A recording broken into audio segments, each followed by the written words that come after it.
was so huge last year in terms of guys, even though we were brand new, guys hadn't played together. They'd been on the court for just an enormous amount of reps. And so that's the one thing where I'm like, hey, there'll be a little bit of a growing process there, but otherwise I like where we are. I mean, I think our staff's done an unbelievable job, and I think our guys have really tried to buy in. And you guys are going to hear a lot from me. I'm really excited about this group. I'm really excited. No Filter Radio with Alan Cutler, brought to you by Quantrell Auto Group. QuantrellForLife.com. Good afternoon. I'm Alan Cutler. Honored and pleased to be with you. Honored and pleased that you're spending some time with me, whether it's live anywhere in the country or tonight on a podcast or tomorrow morning on a podcast. Thank you for joining. I guess on a scale of 1 to 10, you would say Pope was a 10. And in his own way, Kenny Brooks was a 10 too. Kenny's just calmer. He's just calmer. And I got to tell you right now, I'd be flipping a coin. You can guess, and I think most would guess the men, and I think a lot of people will guess that because they know more about the men. But right now, I don't know which team will go further in the NCAA tournament. Okay, you're saying, Cutler, that's a long time away. Little things like Kenny Brooks saying they looked at the teams that advanced, then he saw that those teams were deeper, so he said they went into the NIL with a purpose to make sure they were deeper. And I did criticize him a couple times last year because I thought he should have played his bench more, maybe to develop it. But now it's pretty obvious that he believes he's got much better players who will be on the bench, and it's going to be fascinating to see how he uses them. And I can see Kentucky women's basketball being better. The other thing is, when it comes to the women, and I know more about the guys that came in than the women, and I'm just being honest, I've read about the women and that kind of stuff, but I know more about the men. Is that sexist, Jimmy? It's not an No, I think it's honesty. Most fans are the same way. You know, I that's funny you should say that. I remember back in the 1980s when Valerie Still was here, and they were great. And I covered them really a ton. And then I stopped covering them as much because they weren't as good. Right or wrong, that's what I did. And I had some people come at me, you should give equal TV time to the women as the men. And I said no, because there's more interest in the men. And what the women have done, thanks to Kenny Brooks and the young ladies he's brought in, he has amplified the curiosity. Matthew Mitchell amplified the curiosity. And I said last year, and I was wrong in a nice way, I thought by the end of the season their games would be packed. They had good crowds, but I thought they'd be packed. So I'm going to shift that now and say I think they'll be packed this year. Maybe not for the cupcake games, but when you start playing the big SEC teams, there's no reason why you can't pack Memorial Coliseum. They're worth it. They're worth it. And I tell you, of all the comments from Brooks that stuck out, and there were a lot of good ones, and we'll probably play a few in the 1 o'clock hour. The one that really stuck out to me was Clara Strack. She'll be bringing the ball up if she wants to. And she's shooting better. And he made a basic comment about all the players that came back from last year. They were ready to go. And on paper, I love what he recruited. Seriously. It's going to be fun basketball. Fun. As far as Pope is concerned, I don't think he thinks he's lacking anything. Really. I mean, nothing is perfect. Okay. You'd like to have 10 JQs who are healthy. Okay, come on. Let's be realistic here. And I really like the fact he talked about growth. He's interested in growth more. And if you're involved in growth, then other things will just fall into place. It also takes a little pressure off the players, too. If you're saying, I got to win a national championship because we talk about it all the time. Well, just keep on getting better and better, and things take care of itself. And I like his attitude by that. And I got to tell you, Jimmy, after some of the stuff going on in football, it was a pleasure listening to both coaches. Is that too strong? No, it was a nice breath of fresh air, and it kind of meshes well. I mean, Kentucky football's on a bye this week, so now everyone's shifting everything to basketball, and there's a lot of positivity. Isn't that nice? Huh. Positivity. I'm going to throw this at you. I, of course, going to give my 2 cents first. Look, coaches at times, Cal did this a lot, and I didn't like it when Cal did it, so it's not like I'm changing my tune. If you're sick or you have an appointment or something's going on, I get it. But I'm old school. I really believe if you're getting paid a lot of money to do a coach's show, you should do the coach's show because people want to hear you because you're the coach and you're getting paid a lot of money to do the coach's show. And I don't know if Cal was ever docked pay. I bet he wasn't when he wasn't doing the show. These coaches make a lot of money for doing that. And by the way, more power to them. I'm not jealous. Okay, but that's a huge part of their salary. And I don't know how many times Cal, quote unquote, ducked out. Now, there were times he was recruiting and would call in and stuff like that. That's not ducking out. But he just didn't want to do it. Okay. I didn't predict it and didn't think about it, to tell you the truth. But it just left a bad taste in my mouth that he had Brad White do it last night. Really. It just bothered me a little bit. I don't think anybody else really cares. But do you find a trend or a similarity between Stoops kind of pushing aside fans, Cal push aside fans? I don't want to make a big deal out of it. It's not even really high on my list for the monologue. It's just something that's coming out now, one topic to another. But it just bothered me. I think when you lose like that and what's been going on, I think you need to face the music. That's me. That's me. Again, not a huge deal, but it bothered me a little bit because I think he should do it. You know what I wonder? I've always wondered this. The people that are paying, whether it's Stoops or Cal, or it doesn't make a difference. Do they say, we're going to dock your pay for not showing up? And think about it. The guy's making $9 million a year, so if they're docking his pay for not doing a Monday, they probably don't care. It's not going to change their world. I get it. But are these people who paying the check, or I don't know what's inside his contract? You know, I've seen the contracts in the past where you get blank for doing this and blank for doing that and that kind of thing, but the specifics are not in there, so I don't know. But Jimmy, if I don't show up tomorrow, I don't get paid. And by the way, you don't get paid either. And here's the deal. I'm 99% sure, and Tom Leach gets paid by the game. He said that on his show. Marty Brennaman, one of the greats of all time, got paid by the game. It's pretty normal for play-by-play people to get paid by the game. So my thought is, aren't you curious? I mean, it's not my money and I don't care, but it's more about what do you get away with? Did it bother you at all, or you didn't care or didn't know? And you're saying, that Brad White did Stoops' show last night. And one more before you answer, Jimmy. My feeling is if Brad White did Stoops' show, he should get paid for it, since Stoops is getting paid. Now, since White works for Stoops, he's probably like, okay, coach, I'll do it. And maybe he is getting paid. Maybe he's throwing him some money. I don't know. I am just saying, if Brad White does this show, I think he should get paid, whether it's from the rights fee people, which shouldn't be, or Stoops should pay him. You think that's unfair? No, I think that's definitely fair. And it's the timing of Stoops not doing the show with all the other questions and the loss and all that. It does make you go, huh? But it could be, and it's a bye week, so we don't know. Maybe he had other obligations before. It's just the optics of it don't look great. But I think just, to me, I didn't even know that he didn't do the coach's show. And I think most fans are the same way, where it's like, oh yeah, the coach's show. Oh, he didn't do it. Oh, okay. I feel like that's most people's reaction. But if you look at it a little bit more, the timing is interesting. It is interesting. Here's the other thing. I wonder how many people, whether White was doing it last night, because this is not a shot against Brad White, I promise you, or Stoops did it, I wonder if their audience has decreased tremendously. That would be my guess. By the way, coaches' shows historically don't have a large audience. It's kind of a quiet thing. At least they didn't when I was doing LAX 18 for years and years. Our people kind of looked at it, and then I stopped asking about it, but it was a general thing is, we don't know how they're making their money back from this with the sponsors and stuff like that. Coaches' shows historically haven't been that popular, although I bet Nick Saban's was pretty popular. What do you think? Yeah, I would bet. Now, I understand in the good old days, when Rupp had his coach's show on LAX 18, it was wildly popular. And when you think about it, there was much less media, much less ways to find out what the coach is thinking. I was told back then it was very, very, very popular for all the reasons, and the world was different. There's no doubt about it. I got to say this thing about Yelovich. So first time I saw it, Ben Roberts had it, and I guess other people had it too, so I gave Ben Roberts credit for it, and that's fine. Jimmy, will you recall that I made a big deal when Big Z was here and he had stomach issues, how many times I talked about that I thought it was ridiculous that Kentucky didn't hire someone to cook the food that he was used to from home, and that he had all these problems in his stomach. And I'm saying UK has all this money. Once you have a stomach problem the first time, actually, and hopefully did it now, when you get a player from a different part of the world, they eat differently. And a lot of them, they eat better, okay? Clean food.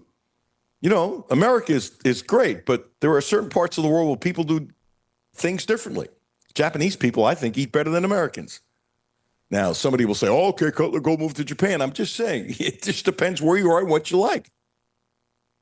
You know, I'm not a big fast food person, but that's neither here. I'm not going on that tangent. So, Jimmy, do you recall me saying that I thought UK should have been aggressive? And they've got all the money in the world. They should have hired a cook. And I said this countless times. Do you remember this? Oh, yeah. That they should hire a cook who cooks the food that like his mom would cook and that kind of thing. Well, I didn't know until Roberts had it that he was basically eating Papa John's. And by the way, I'm not knocking Papa John's, but if you're not used to that food, might it get to you? And apparently he was eating it every day. And isn't there a Papa John's right by UK? As I recall, I've walked by it many times going into a Memorial Coliseum. And I'm not ripping anybody for this, but it seems to me when you're bringing in somebody from a different culture, right, the number one thing you need to do is within the realm of your reality, make him feel comfortable. And I thought that was a mistake by Cal. And Cal, being so worldly, should have known better. I think. So anyway, the point is Big Z talked to Yelovich about what to eat and what not to eat. I think that's pretty good. I really do. I also like the fact that there's no hangover that Yelovich can play. It was announced yesterday. I think that's really cool. I think he's going to need a little time, and I think he's going to be a really good player. And Jimmy, he looks like, and I've heard this, but doesn't he look like he needs to get a little stronger? Yeah. But I think that's the thing with a lot of the international players. It's just different when you get here. I don't know what the workout system, the regimen that he's been on, but you get to Kentucky, an SEC school, I think he will get bigger. Yeah. I'm guessing without knowing that the strength coaches at Kentucky are better than where he came from. But you also hear that the Europeans now at times get better coaching, that they're drilled better and they shoot better and those kinds of things. So basically American basketball forever ago went to Europe. They took what they wanted to, and in some ways they're better. Hey, Jimmy, you remember the year of the Euro step? There was no Euro step when you were born. I mean, look at all the great European players now. It's unbelievable. It's beautiful. The game has become so small and that kind of thing. I'm going to be very fascinated about him, how he handles strength and stuff like that. And he's an old guy. And on the one hand, it makes no sense for him to be here 2 years because he can probably go back to Europe after 1 year here and putting on 25 pounds and that kind of stuff and make really good money. But on the other hand, because he's old too, if he stays here 2 years and gets that much bigger and stronger, let's put it this way, unless he's much, much stronger than I think he is, I don't see him going to the NBA next year. I could be wrong. He could have a really good year, but you don't see him as a lotto pick, do you? I mean, you take a look at him, and there's a lot of big guys who can play. And if you're going to go to the G League, either go to Europe or come back here. I'm getting way too far ahead. But the point is, the thing with the food, I don't care where you're coming from. If you're not really from here and you have a different culture, you should do everything to make them comfortable with that. So I like that Big Z shared stuff with Yelovich. I think it's really cool. I hesitated about saying this, but I'm going to just do this. There's a lot of good things on social media. As a matter of fact, when people come up to me and say Twitter sucks, I know you're supposed to call it X, I'm going, no, if you use it properly, it's actually wonderful. Jimmy, I'm guessing you agree with me that the information you can get off Twitter, it's invaluable for the show. Now, there's a lot of stuff, right, that you question, like that whole thing, that the latest one with me is when the little thing with Kelsey and Pope popped up. My first thought was, this is AI driven. And by the way, Pope yesterday not only kind of downplayed it, he just kind of, I want to make up something about this and da-da-da-da-da-da-da, and he just kind of blew it off. And Kelsey made a joke of it when he was out there, and I don't think it's a problem. But I still stand by, if I was putting a head like Pope was and I was the coach of Louisville and putting a head would I forget it, even if it was an accident? I would not. Doesn't mean we can be friends? No, you can be friends, but you don't forget it. Would you forget it? Jimmy, if I put you in a headlock and I'm coaching a game and you're coaching a game and there's 20,000 plus there and there's stuff on the field, on the court going crazy and stuff like that. And I'm not saying Pope did it on purpose. I've never said that. Not going to, but things sort of happen. You can be in a mess and that kind of thing. You get put in a headlock. Do you think, would you forget it? I want to go back. I can't find the video. All I see is the still shot of it. I want to see how the situation happened. How long was he in the headlock? I imagine it was like a split second and then he let it go. But if it happened like that, yeah, I'd be able to forget. It was in the heat of the moment. It was the big kind of kerfuffle going on. So and Kelsey's head just happens to be at Mark Pope's armpit level. So it's very easy for Mark Pope to get people in what looks like a headlock. Oh, I think it was an accident, and I'm not doing this show for Pope or anything like that, but the point is, walk a mile in another man's shoes. That's all I'm saying. It's one of my favorite expressions that I don't much in the show when I did the book Cut to the Chase, which many of you are still buying and reading. So thank you so much. Dr. John Wong heard that expression so many times. Anyway, I went back at this guy. I'm not even going to say this person's account because I don't want to give it any sort of credibility. Jimmy, this person has one follower. He took a picture of me. Oh, you're going to laugh at this. And by the way, I'm surprised I didn't get more upset, but I am pointing it out. It is a talk show. I can tell you 10 years ago, I would have wanted to wring that person's neck. Is that a terrible thing to say, Jimmy? Depends how bad this picture is. Okay. Took the picture of me that I used on Twitter with my Yankee cap. Took that, stuck me in Kroger Field, and put a sign that I was holding says Fire Stoops. I think that's very typical Twitter behavior. Yeah. Yeah. Yeah. And I just, I blocked the guy and then just said, hey, would you, take this down? I think I did please in caps and stuff like that. I'm not losing any sleep over it. And I'm actually surprised, more of this doesn't happen. And it happens to other people as well. So I sent a note to actually 3 people at UK. And how about this? Poor Dr. John Wong. He was also put on it. So I sent an email to them saying, I didn't do this. Just so you know, this wasn't me, whatever. And Doc's note was, I guess I'm guilty by association because we're so close. The world. What do you think of the new Louisville Kings, the UFL team in spring? Depend upon how they do it, because the finances are often screwed. They have tried and failed with the spring leagues for quite a long time. And I've always thought it could make it if the finances worked. And you have people like Fox Sports and Mike Rapotle, and they got a lot of people with a lot of money backing it up this time. So I think it has a shot. So there's going to be a team in Louisville called the Louisville Kings, and I'm efforting to try to get somebody on the air. And I would imagine that there'll be some sort of draft that if you're within like 150 miles, you have, better rights to get a player. I can't see why there wouldn't be a bunch of Louisville players and Kentucky players. And you know what? How about this? Some Eastern Kentucky players. Wouldn't surprise me if some Georgetown players and some other schools and stuff like that. There are some really good players that would have a chance. And I don't know if you could field an entire team with just Western Kentucky. I'm sorry if I left somebody out, but the point is there's a bunch of kids in this state who can play football in college who are good enough to play in the semi-pro level. And I don't know about all, but I would think a good chunk of your roster could be made of Kentucky kids. When I say Kentucky kids, whether you were born in Kentucky or you went to school here, or let's say you were born here and you went to Clemson, that kind of thing. And if you do that, depending upon the finances, I actually think it has a shot. I've always thought it had a shot. And it was just like when the Thoroughblades were here in Lexington, and I immediately said they ain't going to make it because their ticket prices were so high. And they said they had to be because of what Rupp was charging them for rent. And I got it. But who's going to spend $100 on a family of 4 on a Wednesday night to go see a minor league hockey game? I mean, seriously. And I'm not knocking anybody, but as soon as I saw, how they put this together, my thought is, why the hell did they even have a team? I mean, when you see something and you can see it can't work financially. Jimmy, how many people can spend $100 on a wife, husband, 2 kids, popcorn, peanuts, all that kind of stuff? I'm not even talking about buying a jersey. There was a point, if you didn't get free, a lot of people got freebies, that it was like $100. I'm going, this has no chance of making. So I'll be curious to see how it goes. It's obviously going to be on Fox Sports. I think it's got potential. I do. By the way, Liam Cohn, 4-1. Jacksonville plays hard. Look, Kansas City is not Kansas City of the last couple of years. And I don't know if their talent has gone down a little bit. Could be. I don't know if it's because when you play all those extra games, that wears on your body. You're playing the Super Bowl every year, playing a lot of extra games. And it doesn't sound like much, but it is a lot when all of a sudden now it's a month later before you can start resting your body up, before you start training for the next year.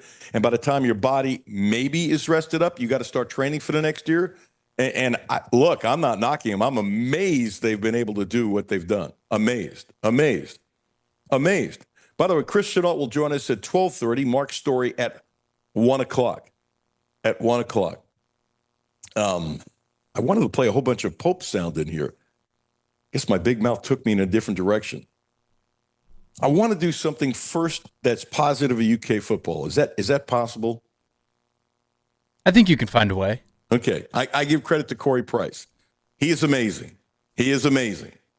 Cutter Boley, who everybody says improved a ton. And I thought he played really well. And actually, the way he played Saturday, I kind of thought he played that way the week before because I have that much belief in him. So, Jimmy, how impressed are you with this? First Kentucky quarterback, according to Corey Price, who's amazing with his numbers and how he comes up with this, to have at least 25 completions, 225 passing yards, two passing touchdowns, and a 60% completion percentage in a Southeastern Conference road game against an opponent ranked in the AP Top 25 since Dusty Bonner in 1999, October 23rd. Now, Jimmy, I don't know about you, and actually, we're efforting to get Dusty on the show maybe next week. We've been texting up and back and that kind of stuff. And I ran into him at Whole Foods about a year ago. We ended up standing there. Jimmy must have talked like 40 minutes. Dusty's a great guy, and he said, "Yeah, I'll do the show." And it just sometimes things don't work out. Anyway, neither here nor there. I think he's going to do the show. But the point is, since 1999, I think this is super impressive. What do you think? Yeah, and I was trying to, those are very niche stats to be on the road against a top, but you're talking SEC. Almost every road game Kentucky's played the last, 5, 6, 7, 8 years against most SEC teams have been top 25. So that is extremely impressive. To me, it's a wow. Plus, I wonder how long it took Corey Price to come up with all this. Seriously. He never ceases to amaze me. Never ceases to amaze me. All right, we got a couple minutes before the break, so I want to play a little Pope. Not much as I had planned. Jimmy, bless you for, I'm going to guess once you figured out my first number, the rest of them were kind of easy, right? Yeah, once you figure it out. Once you figured it out. Sometimes when I send you notes, and I had to handwrite it. It's a long story. I'm not going to bug anybody, but I then, I typed it over for you. I still call it typing because I think you would have looked at my handwriting and say, Cutler, I'm not doing this. I don't read chicken scratch very well. You always do everything. I wouldn't have had the guts to send you my chicken scratch. I just wouldn't do it. I said, I can't do this to you. I'm too lucky to have you share these 2 hours with me to do that. Anyway, so we'll go to clip number 1. And he's talking about Jalen and the point guard. And this is about scouting. This is to say, this kid is really bad at this. I know Pope would never put it that way. And I'm good with it because here were the circumstances, and we can fix it because he's got all these other intangibles that are really good. And the stuff that he's not doing, we can fix. And you're going to hear him say this. This is so Mark Pope. He goes, he likes finding guys like this because their growth, their improvement can be so big and so fast because the environment will be different and the tweaking. Did I use tweaking? Is it sacrilegious? I can't believe that word came out of my mouth. I certainly didn't have it written down. I don't have any script written down. But I can't believe I said tweaking. Is it sacrilegious to use tweaking with Pope versus tweaking with Cal? Did I just... Yeah, I wonder the statute of limitations on that word with BBN, if it's run out. Can we use it now? Because we're going on year 2 of Pope. I think it's okay. Your head was turned. You should have seen the look on my face as tweaking came out of my mouth. I went, what the blank? What am I doing? Anyway, we need to get to the spite because we got to get to the break pretty soon. So what he says about Jalen Lowe, this also gives you more insight on coaching and recruiting and evaluating numbers and people from Pope and his staff. Here it is. And so one of the interesting things about Jalen was, for whatever reason, last year, He was in the 95th, 93rd percentile of players in the country taking shots in the bottom 20% of shot quality numbers.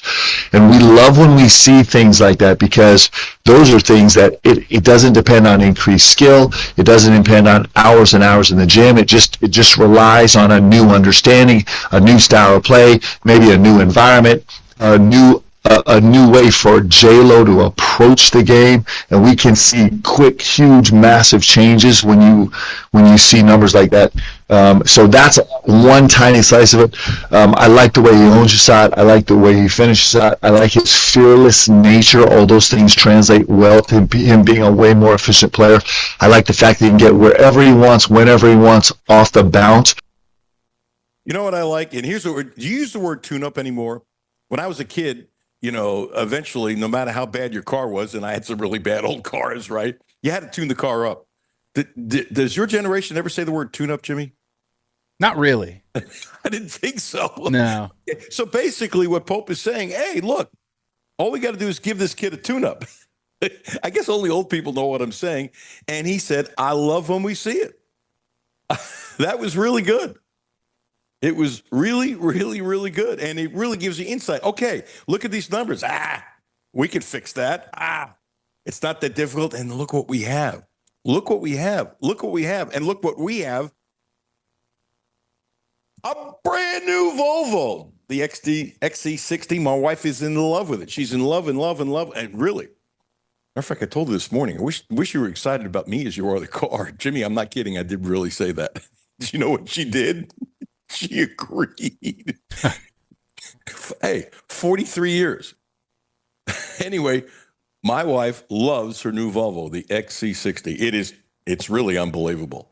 It's off the charts. It's a hybrid. So far, she's using like no gas. It is so smooth and so quiet and so crazy. Check them out. But one of the things I liked is how the Quantrill people, it's not just Mark Rao, the general manager, his whole staff, different people worked on it to get this deal done. It was really, really good, and how they are a people-driven organization. And I believe that. And this goes back over a decade, I've believed that.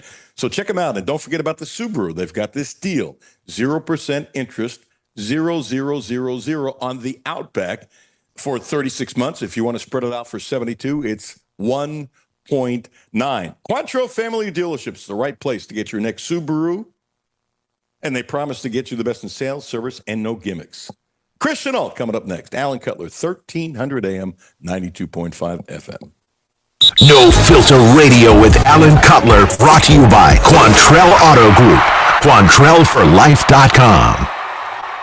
Hi, this is Alan Cutler. Have a no filter comment?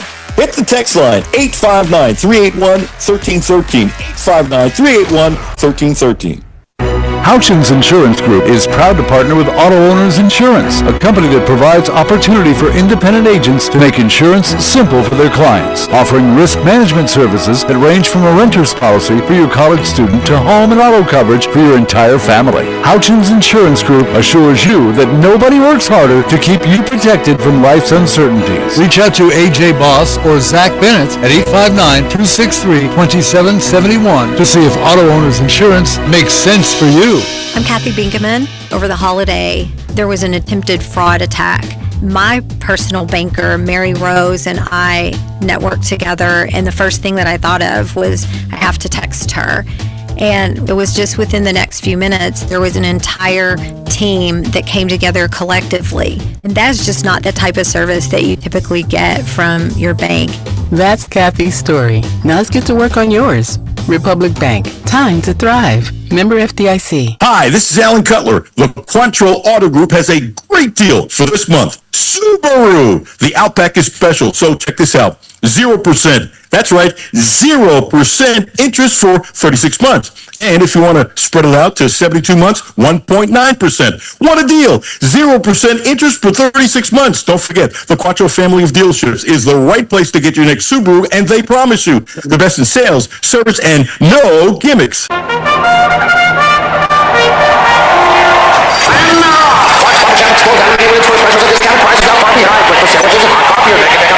Great selection of snacks is holding steady while the drive-thru service is rounding out the pack and rounding the turn. And it's Clark's Pop and Shop for the win!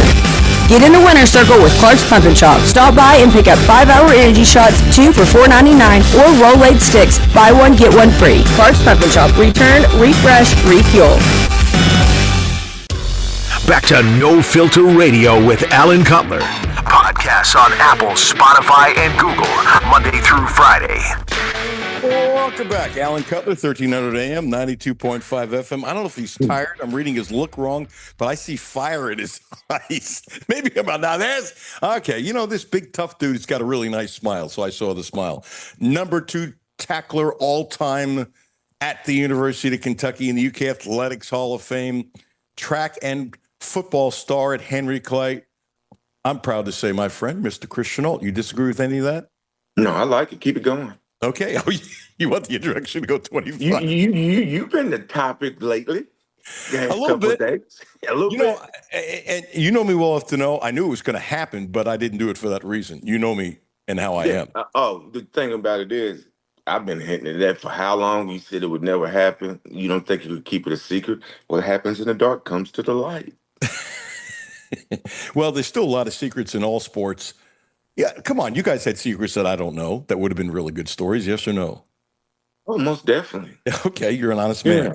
What happened in Alabama, and that usually happens in Kentucky, but on a lower level. There's levels to this stuff. Correct. And did you see that thing I put out where what each team university spends on NIL football each year? I've seen it, but I didn't see yours. So give me the synopsis before I ask you. Well, we're dead last at 4.5 million, I think. And wait a second. I thought Mississippi State was behind us. Did I read that? No, I think we're last now. The one I saw, I picked it up on yesterday on Kentucky, whatever. I'm in every app that says Kentucky football that I can think of.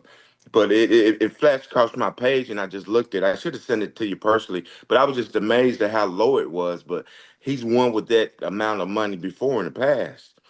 So I think he needs more talent, but I think he's in a hot spot now because the way he just dismissed some of these accusations instead of addressing them head on. And guess who's silent? Silent. Mitch. I ain't heard nothing from Mitch. Yeah. I ain't heard a word. But he doesn't talk to the media anyway. And he could have said that's not true. How often does he talk to the media? I mean, I'm not saying he never does. That's not correct. Rarely isn't strong enough. Let's put it that way. Mm-hmm. Like, for example, he has done this every year when football has their big, media day and stuff like that. He will usually give sort of a State of the Union, that kind of thing. Or if he's at a board meeting and he walks out, the media will surround him, that kind of stuff. Let's put it this way. I can't imagine there's been a year where he's talked 10 times in a year since he's been here. I could be wrong. Seriously. Sure. Right. And I'll bet there have been years he hasn't talked 5. Now, I don't think he needs to talk all the time, but this is a time people want to hear from him. He's making over $1 million a year, running a large corporation, and I think there's a responsibility that comes with that to talk to your people. Now, you can say, I don't want to talk to the media. Well, part of our job is we're a conduit for information. Well, my thing is, I look at UK as a family, and if you're the head of my athletic department, you can look. I've talked to Coach Stoops. We worked things out, and I will let you know in the future what we're going to go at. Something like that will give the fan base something to look forward to, or some information that we might know of. Now, they fired who? Bush, the coordinator? No, they haven't fired him. They haven't? No. Okay. I saw that. That must have been fake news then. Steve Tressler, who does some stuff for us, put it on Twitter without a name. I didn't like. I kind of freaked out when I saw it because Jeff Drummond, because people think it's me. Okay. Yeah. Jeff Drummond is the one who told me about it. Basically sent me a text. Hey, Cut, what do you know about this? I'm going, what the blank are you talking about? He says, it's on your site. So I called Sean and I said, Sean, I don't know who did this. I had no idea if we were hacked or not. My first thought was maybe a hack. Steve Tressler did it. He didn't put his name on it, and you should never do that. And so it was fixed. Matt Jones says it was taken down. It was taken down to fix. And I even said it to Matt. Dude, it was taken down to fix. So it's back up there with his name. I know nothing about the story. Zero. Yeah, I think nowadays when you click on something for as on your iPhone, you get everything that's tied to or related to it, just like that, and it just pops up on my phone. Well, and what happened was there wasn't much news going on Sunday night, and a lot of people picked it up quickly. Yeah, And it bothered me, but you know what? I can't control it, and it is what it is. So that's right. let me put it to you this way: this meditating twice a day has really helped me out. In the old days, well, forget what I would have done in the old days. I don't know if you heard this, and there's some disingenuous here, and I knew I was going to take crap. I mean, I've been behind a microphone over 50 years. You know you're going to take Right. reach with certain things. Jimmy, I know you've got it. This was John Hale asking the question, and this was Mark Stoops' response. And I'm going to say something, then I want you to go. Here it is. Mark, there was a radio report that got a lot of traction yesterday that you approached the administration about negotiating an exit last year. Is there any truth to that? I mean, I hate to give anything like that legs. There's zero. I told you last year, right? You know what I mean? You guys can write and say what you want about me, but I mean, I told you that there's zero chance I'm walking away. You know what I mean? Zero. And, you know, there's no quitting me. You know, so that's unequivocally 100% false. You know, and anybody says otherwise is lying. You said at the start, we're not really And I don't want to address that crap no more. Bad grammar, crap no more, but that's okay. I have bad grammar too at times. I'm smiling as I say that. Somebody's going to say I'm picking on Stoops. You know how that goes. I never said anything about walking away. And you know, Matt Jones fueled the fire by saying he refuted my report. He had a similar thing later on KSR. Yeah. So, and here's the other thing. Matt Jones knows that Stoops didn't answer it properly. And so therefore, that was extremely disingenuous. That's taking a shot at me for no reason. If you know something and you do it, that's disingenuous. So, you know, I watched the video like 5 times. I'm looking at body language, eye contact. I'm not going to comment too more on that, but he didn't make eye contact. He kept his head down, gave a little smirk. Not, in my opinion, it's not believable. So you don't believe? Hell no. You know, we've talked about this before, and you were still mad at it when he said yes to Texas A&M and then did his That's why denial. I don't believe it. Yeah. Did his denial, which was nonsense. We had a long time. Was it months? It was quite a while before media day, SEC media days. And he didn't answer the question. And his thing was, well, you know, there's some people involved. I don't want to, instead of Now, just, he should be in politics. That's how they act. But one thing, he'll tell you is he's pissing on my head and then tell me it's raining and he's pissing on my head like it is now.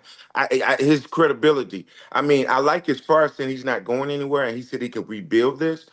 Start. Let's do it. Let's spread that money out. I don't need a $2 million quarterback every year. Go with homegrown or get somebody coming in as a freshman and let's rock and roll with it. Build me a program with a strong base. I don't want to have to rebuild every 2 years.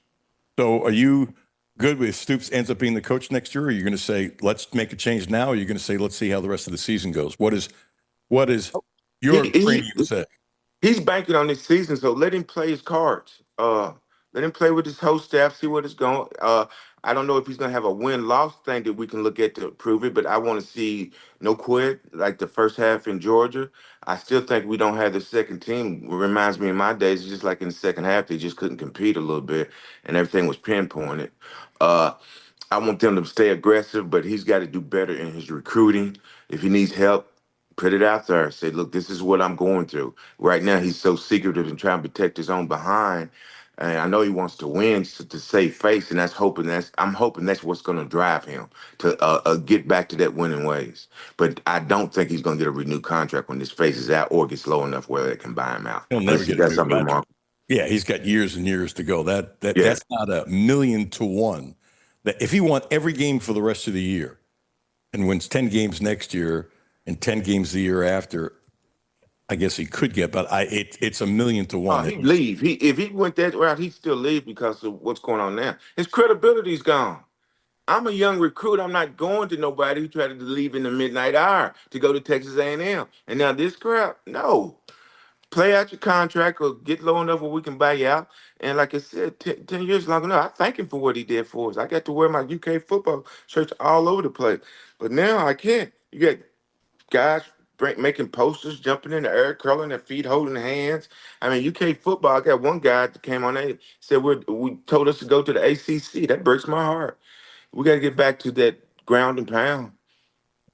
Let's put it this way: you go to the ACC, you're not going to win the ACC, and there are some players, as you know, come here because they want to play in the SEC, and so you'll actually lose some recruits. And here's the other thing: you make so much more TV money in the SEC. No school can give up that money, and money is tight at UK versus the way it used to be 10 years ago. It's just tight.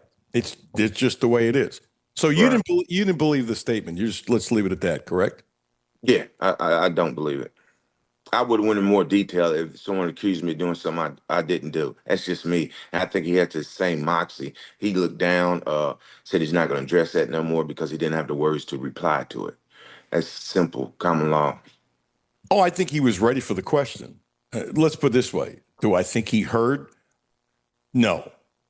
Sports information people, it's their job, and these folks are good.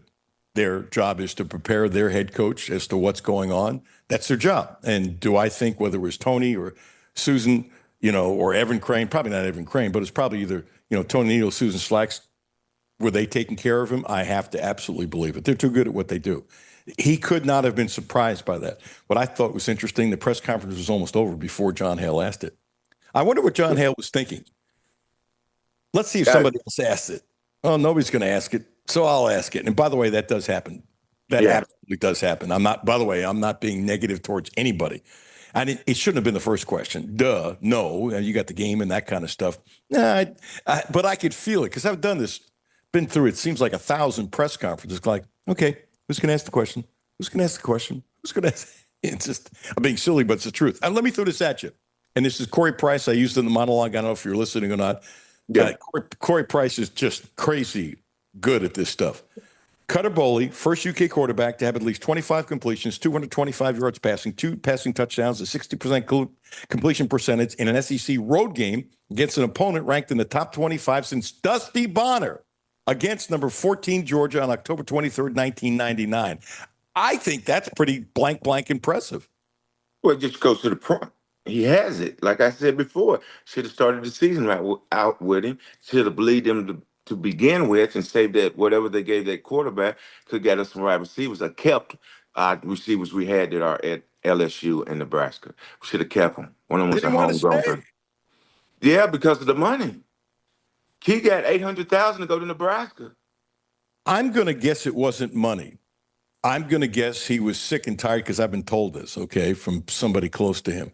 He was sick and tired of going through 3 offensive coordinators in 3 years and things changing. I do not believe it was money. I, honest to goodness, do not believe it's money. Now, could Brown have gotten more money at LSU? LSU has a lot of money. I can't answer that, so I'm not going to try. Right. But I think both were going to leave either way. I honestly believe it. And it's not always about money. I promise you. Look, I disagree. I think they did it for the money and one chance in case if their pro career didn't pan out, they had a little something to start their future with. Football is a great source to make an income and get a fresh start. But those 2 kids gave their heart and desire to UK. They wanted to stay. And I know this personally, but like you said, 800,000 is 800,000. And if you're a young kid, are you going to sneeze that away? Okay, I have an idea who you talk to. We'll leave that. Yes, I know what I'm talking about. It's hey, you got to look out for yourself. Okay, and the program was not headed in the right direction in my eyes. Okay, so let me try it this way because I know a little something too. There's a little in this corner. So I'm not negating the money. Okay. And I'm not negating it might have been more money. And I'm with you on that. Okay. But for example, Ty Bryant could have left for more money and he stayed because he wanted to be here. And there are decisions. Not everything is about money. There are decisions being made by athletes at times, more so than people think. Majority, hell no. Right. More so than people think because of where they want to play and where they're comfortable. And I absolutely believe it. And I know more examples than I'm going to say on the show. And some of these kids aren't from Kentucky, so therefore nobody gives a rat's you know what. But I know the temperature of that. Now, are some guys saying pay me this or whatever? Absolutely. Yeah, there's no question about it. But I also know, go check with your source. Mm-hmm. You probably have that number on speed dial. and say, and ask how fed up he was because of all the changes in offensive coordinators. And I was a little surprised about Nebraska, and I wonder if that was about money, because I thought he'd go to a place that threw the ball more. That's me. And that honestly surprised me a little bit. I'm not kidding about that, but he was tired of keep on coming in and learning a new system all the time. And I absolutely unequivocally believe that was a huge part of it. Huge part. And you know what? Let me go one more. Oftentimes, when money is number two, you say money because you don't want to say something negative about a town you live in. And I believe that from the bottom of my heart. In other words, why really put that out there? It's out there, but why put that out there if you don't have to put it out there? I mean, if he's a homegrown kid and he's done all that for the university, I'm not letting him leave. What you want, that's it. He gets it. I know he's upset with the system and stuff, but he's got to have faith in it that he's already comfortable in the blue and white. Going to a new system, you still got that learning thing, and you probably won't catch on to 6 games. He came out of the blocks running because he's an athlete. That's why I said if he get the ball in his radius and someone to get it to him, and he had one guy to practice with, like you said, different coordinators makes it up. But that doesn't stop 7-on-7 on your own with your quarterback on that field, like we used to do every time on our own, not with the coaches, and you get that rhythm down. Once you get that pitch and catch rhythm down, you just need an offensive line so he can get it out quick and get it. So I wanted him to stay. That's one kid I wanted to see graduated from UK. I got you. By the way, send me that list. And did they put money figures on that list? Because I've seen lists too. Yes, I'll send it to you. It's on my post now. Okay, send it to me, and I will tell you, I spoke to someone within the last 48 hours who is really close to this and asked me not to use the figure unless I get it another way, so I'm not going to. You know how I am. I'm old school. Yeah. And I was shocked how much money Stoops had. I'm not saying he was in the top 10 or top 15 or top 20 because it's not. They get him at the bottom. Yeah. No. It's a lot more money than I thought. And I'm going to guess, and I shouldn't even guess, when you send me that list, that they're really not last. Okay. Not in the top third, I don't think, but I'm just going to tell you, this person knows. That I'll just say, okay? This person knows tons more than I do. And I was basically speechless. He knew the exact figure. This person knows so much about what happens in the state. It's crazy. And so neither here nor there. I think they stepped up more, but I think they were way behind. Let's just leave it like that. Let's change the topic real quick if we can. Okay. Brad White, and I want to get in your head as an athlete because you played on some bad teams with some good guys. You just didn't have enough depth. I think everybody knows that who has followed UK football. I would be very concerned, and White brought it up, because at a certain point, you know, the old hold on to the rope, hold on to the rope, hold on to the rope, try to climb, you can't climb, now you let go of the rope. I would be concerned, and so is White, and he brought it up, that there's only so many times you can go to the well with young people where they kind of lose their spirit. For example, they quit against Louisville, and you quickly said that, and I agree with you. They quit against Louisville, and because the season was over, it's like the old line with the baseball players. Yeah, they got the golf clubs. They're ready to go to Hawaii on a golf trip or something like that, and not to be concerned that these kids won't fold their tents if this continues. You'd be naive and stupid not to think. And by the way, I thought they played hard against Georgia. But I thought that's what I call a recruiting game. They just had much better athletes. But I applauded how hard they were playing, even in the fourth quarter. They just weren't good enough. But the point is this: should you be concerned as a former athlete in human nature and how people are a little different today with their energy and staying in the ship instead of out of the boat? Should people be concerned that will they be able to keep their energy and will and drive to win? That's just it. This generation gap is so far. I'm old school. I go down with the ship. But I tell you what, to put it in terms that I know about, when we were going through our 5 and 5 1s and 5 and 6 things, I played my hardest but I also watched the seniors to see if they had given up yet. And all of them played hard, and that's where we took our leadership from. And that's how I treated it when we got to that part. I said, play for yourself. If we get everybody doing the best they can and just Bill Belichick way, do your job. It'll come together.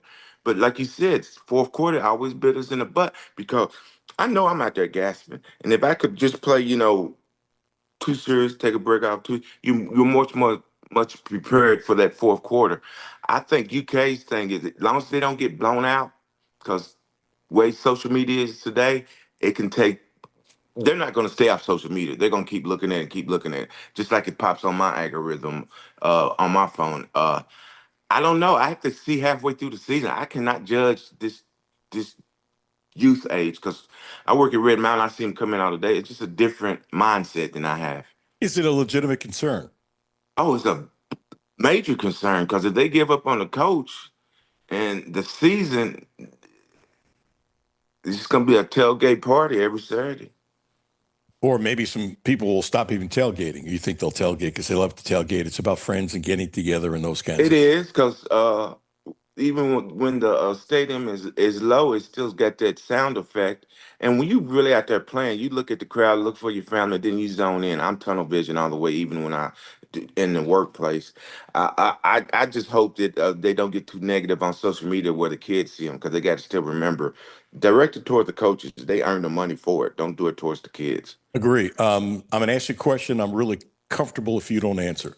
You have your own, what I call your boys, guys you play with, the K-Men's Club, all that kind of stuff. You got a lot of friends. You party before games and that kind of stuff. I'm not asking for names. First of all, you wouldn't give it to me, and out of respect, I wouldn't even try. You see where I'm coming from. I'm curious if you're comfortable telling me the temperature of guys from how many different generations who played at Kentucky? 40 years? I've got text groups of different ages, and some of them I'm not part of, but I met them through the K Club. Right. And my personality is I know everybody, but I don't know you. I'm gonna find out your stats. So Yeah, you're bored. Yeah. You're one of those people never met a stranger. My point is this: it's true. You've always been like that. You were loquacious in high school. I threw that word at you on purpose. I'll look it up later. You will, and you'll like it. It fits you. And by the way, when you look it up, it's positive. That I promise you. I didn't. If I was going to give it, I would tell you. Okay. And by the way, I haven't used that word in years. It's funny what's come out. Tweaking's come out of my mouth and loquacious come out of my mouth today. I'm surprised in the blank out of myself. Okay. My point is, guys that played, I'm going to guess, from the 50s, 60s, 70s, 80s, 90s, all the way up through today. Is that correct?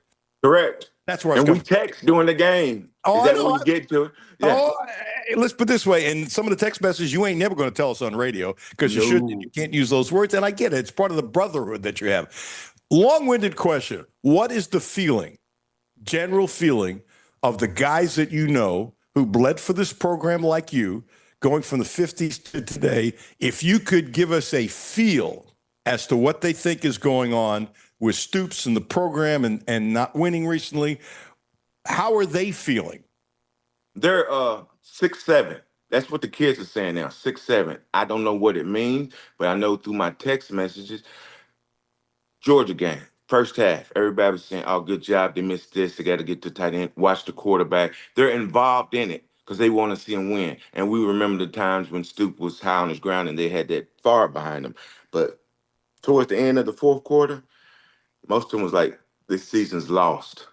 And I don't comment on that. I'm just like, ugh, I don't think it's lost. I just think they've got to improve. I want to see the quarterback and a receiver combo. We got to get some receivers here because I think we got a quarterback. We need receivers. And as far as the feel of the older guys, we're going to keep coming, keep supporting because that's what we are. I can't be one to be judgmental because of my record. I'm not going to cast the first stone on anything. Just put your heart and soul in it. That's all I ask of them. I ain't asking you to bleed blue, but I'm asking you to give me 100%. And don't be negative about the program, especially during the recruiting season when you bring people in saying, oh, don't come here. He's probably going to get fired or something like that. They all got to be on our board or it's going to be a sinking ship. And the thing is going to be is they're recruiting this year. That's going to tell what we're going to have for next year. Last one, Christian. I'll always appreciate your time. I'm searching here, okay, for something positive.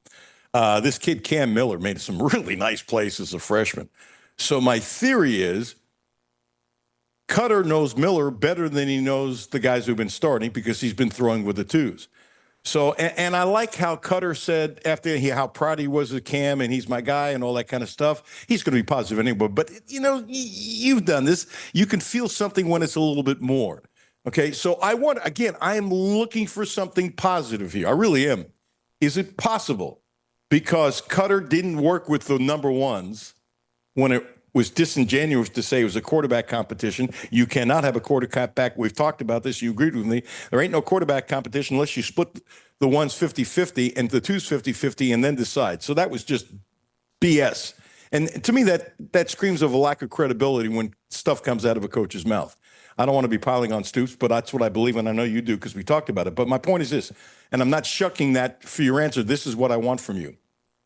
Is it possible with the bye week and then another week of practice?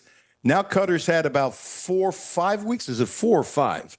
I'm going blank. Something like that of working with the number ones. Is it possible? Because he really wasn't working with them that he could develop within the next couple of weeks even more chemistry with some of these guys who aren't getting open, with some of these guys who are not catching the ball, with some of these guys in general that they could get. I'm searching for a silver lining. Is that possible, Chris? Well, it necessarily doesn't have to be on the football field. They just got to be on the same page. I mean, we would be in our dorm rooms in the foyer just going over stuff. If he gets with his receiver and said, "Look, Georgia's got good DBs. Y'all not gonna get that much separation. So if I go in the pocket, I'm gonna throw it low. You go low." They got to have that communication. Communication is the key. And once they get on the same page through rep, through talking, you visualizing what you're gonna do. What are you gonna do on this play? Well, if you run through the sideline, I'm gonna throw it this position right here. So you're gonna have to tiptoe it. They have to go over that because in the game it's too late. When you practice muscle memory. If you haven't done it before, how you expect to do it in a game? You can't do it in practice. You have to go over it and both be on the same page just by thinking and using your mindset. Football is physical, but you got to have a brain up here, just like life.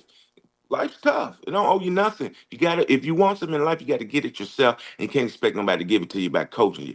You want it, go out there and tell the other guy, "This is what I need for you to do." Okay, I need you to do this same page. It would work. Are kids as hungry today as they were in your day? No. Big no. I look at my own daughters and stuff. I spoiled them. I was wrong. I'm not a good parent in that. I love my kids too much where I should have grown up like my dad. I would ask my daddy a question or my mom, "What's this word mean?" She said, "Dictionary's on the cabinet. Go look it up." That's what I don't do. Now they got their phone to do everything. It's I ain't old school, but I am. I do like my gadgets around the house, but as far as child raising and people like that, we need more 4-H boot camps and stuff like that. Get some discipline back in it. I ain't trying to be the meanie, but when we're not here as far as parents who's been through life and they're on their own, if we don't make it tough for them now, who's going to be there to guide them when it gets tough? I'm pausing because I agree with you so much. It's disgusting. It's interesting through our conversations how much we actually think alike, and I'm worried about you. It's universal. We both think the same, have the same values, and we might disagree, but we'll agree to disagree. Right. And the thing about it is, I like my life. Do I like what's going to happen in the world, all over the world? No. We're going to get better, but unless you talk about it, it's not going to happen. Same thing with sports. You got to sit down and talk, get on the same page. Will you do me a favor? Yes. No, you're going to. I set you up. You're going to say no. Would you watch some basketball games so that I am. Hold it. I already started. I was going to send you a text. I'm following the guys, and I know some names, and I like Pope. I'm going to be ready this year. I'm going to follow everything because I got a feeling. It's going to be a good year. Okay. Do something about it. It's because this is an old story and the audience has grown, thank goodness, and it's getting stronger and stronger. I need to share this real quick, and then I'm late for Mark's story, but because this is us, I have to share this. So, tell Mark I said hi. I will. I used to bust your chops because you tell me when I'm wrong, that you wouldn't watch basketball till the football season was always over. It was over. And I said to you, "Chris, I love having you on the air. I do. You're so much fun to talk to. But if you're not watching basketball, I can't ask you about the damn basketball team, but you're so good in knowledge." Didn't know those guys. I need 4 years. Okay, but that ain't happening no more. But if you watch. But if you watch them play, your knowledge is so good we can continue talking during the basketball season. That's all. Correct. I want you to do my show. But I will do it. Huh? So I'm you're going to follow them. okay. I will follow them. And I am. I'm going to follow everything. And because I'm on campus and I see them every football game because I always hanging out taking pictures. Right. And so normally I just run up to them and try to slam on them and stuff like. They don't know who the hell they are. They just think it's an old crazy black man running around trying to slam on them and stuff Well, like that. guess what? They're right. They are, because I'm probably on tequila time then. But no, I will follow basketball. I will follow basketball. Good. Then I hope you'll grant me time during the basketball season because this is too much fun when we talk. All right. Bless you, brother. Hey, God bless. Be nice, America. Hey, you know what? Like Jimmy and I disagreed about something yesterday, really strongly. But my respect for Jimmy is off the charts. Doesn't change. We can disagree. We have to learn how to disagree.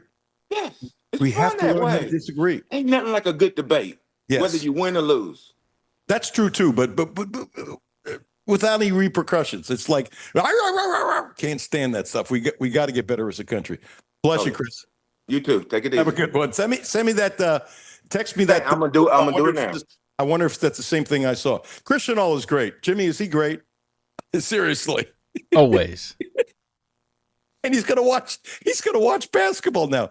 Do you remember last year he snapped at me pretty good? It was funny. I don't watch basketball till football is over. Well, then, Chris, I can't ask you to come on the show and talk about the basketball team, which he knew. So, and by the way, he knows basketball. Okay, maybe not as much as football because he lived it, but Chris is a smart man. Okay, and he will have strong and really good opinions. Look, Chris could have played basketball probably in a lot of places. He just was a football player. Does that make sense? You just look at a picture of him in high school. He was a big man, but thin. You know what? I'm going to have to find it next time he comes on. Mark Story, hang on. I'm sorry, dude. I'm going to have to find the picture. It's out there somewhere when he was running track for Henry Clay. And they had those high, tight shorts. Oh, yeah. I mean, anyone that runs track in high school and then goes on to play college football, you've got to be a great athlete. Oh, yeah. Chris was a great athlete. But, I think I should have asked him again. I thought he ran the ankle leg of the 440. If not, it was one of the four legs. And you got to remember how big he was back in high school with those shorts like that. And I've told him I think that's going to come back. And he goes, no, it won't. Thank you, Chris. Mark's Story coming up next. Blue Lotus Health, 859-533-0914, 859-533-0914, acupuncture. And when I said this to Ramon yesterday, he said, why don't you use it? Why don't you use it in the show? I said, okay. Now, to be perfectly blunt, when I first started getting acupuncture, I was not comfortable. I guess that's a bad thing to say for a commercial, but I'm always no filter. And what's happened through the course of time, and yesterday's not the first time. It's happened many times since, but it took a while. Just saying. I was so relaxed with all those needles in me. And he gave me extra time. He often gives people extra time depending upon the room situation is like, which is a good thing. He won't tell you that, but he'll just do it if the room is open.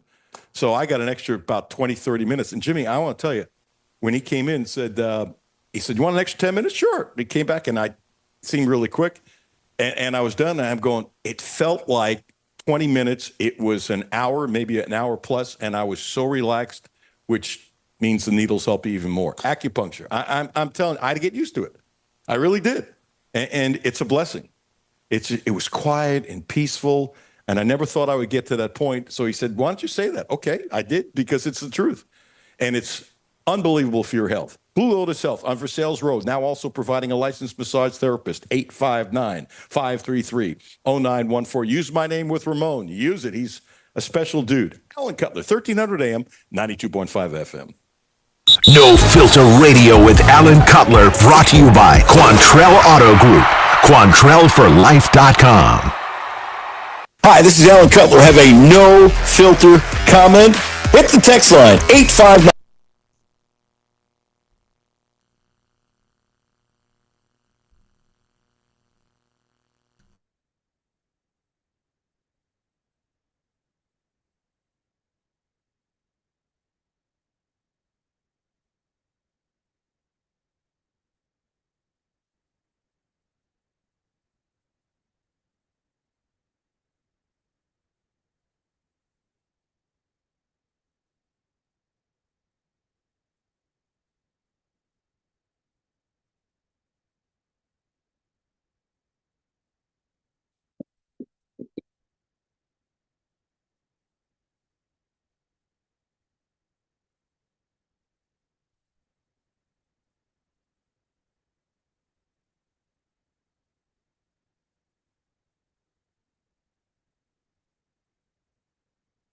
quarter-ounce bags, 2 for $11.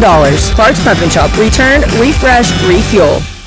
Houchins Insurance Group is proud to partner with Auto Owners Insurance, a company that provides opportunity for independent agents to make insurance simple for their clients, offering risk management services that range from a renter's policy for your college student to home and auto coverage for your entire family. Houchins Insurance Group assures you that nobody works harder to keep you protected from life's uncertainties. Reach out to AJ Boss or Zach Bennett at 859-263-2771 to see if Auto Owners Insurance makes sense for you.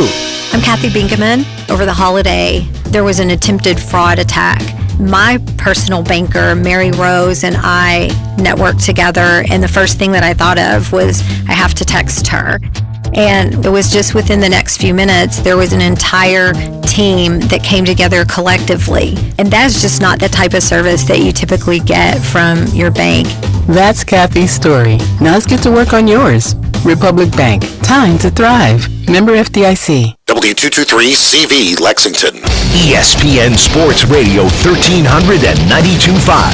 WLXG Lexington. And LM Communications Broadcasting Station. The only no-filter sports show in Kentucky. It's the Alan Cutler Show with award-winning TV sportscaster Alan Cutler. You know, you have a guy like Colin Chandler who has grown so much, who is the most kind, mild-mannered, loving guy off the court, and he just wants to rip your heart out on the court right now. Mo Diabate has brought this beautiful, competitive, bully mentality to our team. I grew on the list, so that's been really fun. I do think one of the things, I think we're way more mobile. I think we're really, really mobile at all 5 positions. And I think we have a ton of growing ball handling, ball moving capacity that I think is going to bode well for us. Mark Pope yesterday on Media Day. Now, ladies and gentlemen, without further ado, wonderful longtime columnist. Notice I'm trying to say it that way, Mark, so I don't say old, because I'm old, you're not. Longtime columnist for the Lexington Herald Leader, kind enough to join us, Mark Story. Mark, how are you?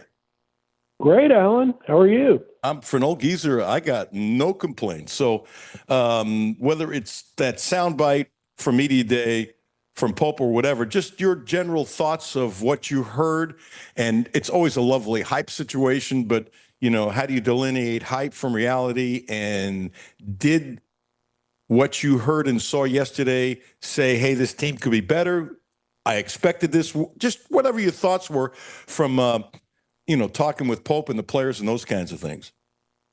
Well, I'm still adjusting to having a UK men's basketball coach that answers your questions. It's been a long time since that we've had that. Mark is just he's a positive person, and that's his that's his approach to life, and he's very positive, and it's hard. I think if he wins enough to sustain his hold on this job, I think that personality is a really good fit for how kids are. The best way to get the best out of kids as they are today. So I think he's just a very positive guy, and that comes through in a setting like that. Was there any one of these players that you got to talk to that, really didn't know, because who really knows these kids until you start talking to them yesterday, that really jumped at you? Just going, oh, this kid is interesting, or, this kid is much more than a basketball player, or this kid really has his head on straight, or there are too many with that, or whatever comes to your cranium, Mark?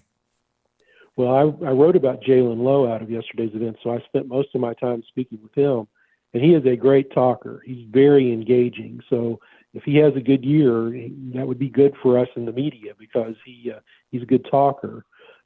He's in an interesting spot. You come to Kentucky and assume the point guard position. That's sort of like being the New York Yankees center fielder or the quarterback at Alabama.